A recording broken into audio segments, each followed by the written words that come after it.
More than 18 months since he admitted to stealing from his campaign fund, Romulus's former mayor is about to be sentenced for his crimes. Thank you for staying with us. I'm Brian Abel.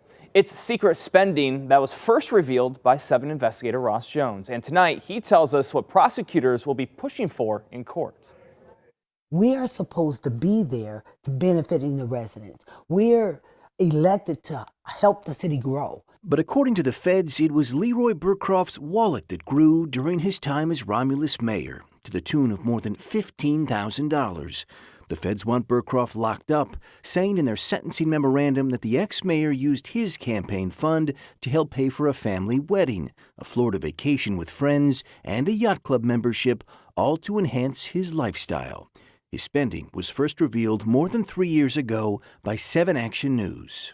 If the media hadn't took the story, would he have stopped? Would he have put it back? The feds say Burcroft bought a $23,000 Ford Focus with campaign money that he used extensively for personal purposes. Then later, a $27,000 Jeep Wrangler used for similar impermissible personal excursions. Nearly $3,600 went to cover part of his daughter's wedding at the Belleville Yacht Club, and over $4,000 for a trip with his wife and 2 friends to a Florida luxury hotel. Burcroft paid for the Florida trip with his campaign fund, and the feds say he was also reimbursed by his friends who joined him, which effectively doubled his money.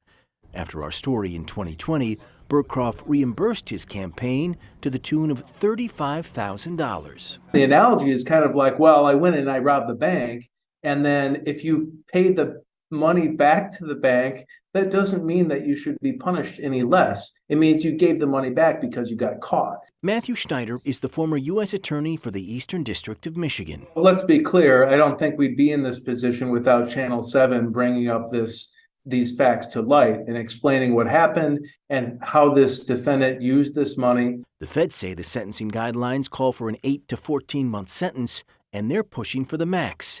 But criminal defense attorney Anjali Prasad, a former federal prosecutor, says a white-collar crime like this should warrant a lighter sentence. I think the better solution is service work in the community. I know that's not a really popular thing to say, but with these white-collar crimes, I just don't think incarceration is the answer. Tomorrow, we should know Burcroft's sentence, and Councilwoman Virginia Williams says she's hoping Judge Denise Page Hood sends a message. The only way politicians will stop doing as they have been doing is to be made an example.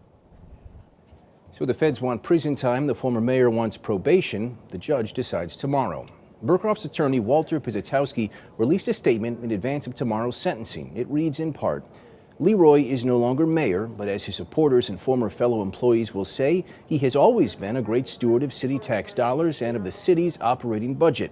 In fact, during his tenure as mayor, the city realized record economic development.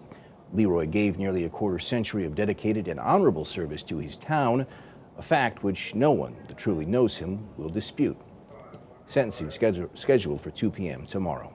Brian. All right, and we know you will let us know how that plays out. Ross, thank you.